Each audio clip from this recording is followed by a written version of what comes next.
heaviness of heart about this debate, in part for my faith, but also just the weight of seriousness on this issue to ensure that I'm representing the constituents who have contacted me in droves about this matter. And I think there hasn't been a surgery for some time when somebody hasn't come in and a public Q&A, a gentleman broke down in tears, thinking about the death of his wife.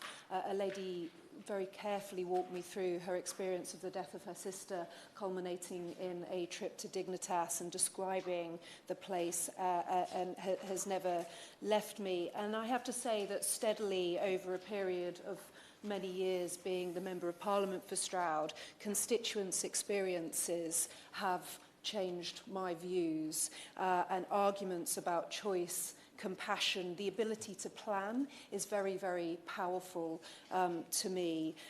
Although my constituents know I'm very careful in how I vote, and I would need to see legislation in front of me before making a final decision. And constituents have also contacted me on the opposite side of the debate in a very powerful and thoughtful way. I actually refer to the article of Josh Glancy in the Sunday Times this weekend that sets out a number of the arguments that my constituents have also raised.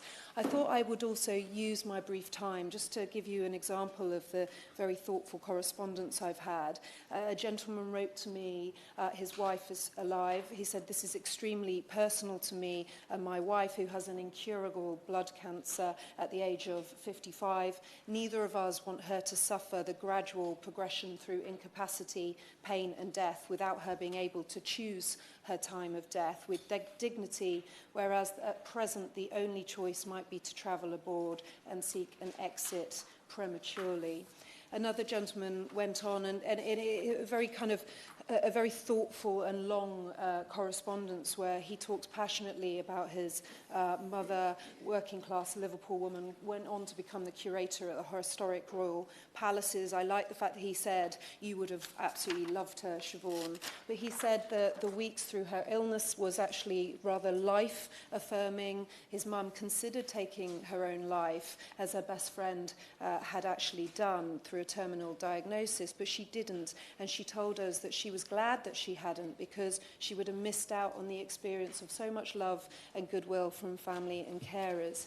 Yet she also went on to plead for death in the final weeks. It took 16 weeks for her to die effectively from starvation. And I mention this gentleman because he said that when my mum was dying, and this is hard, isn't it? We all get these.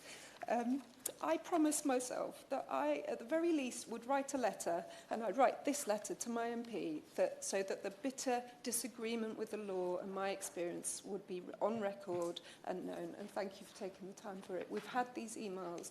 I agree with the Honourable Member for Halton and Hazel, sorry, I'm going to get his constituent wrong, but we have to have days on this. This is not a quick, this has to be very thought through and a big debate with everybody involved. So thank you.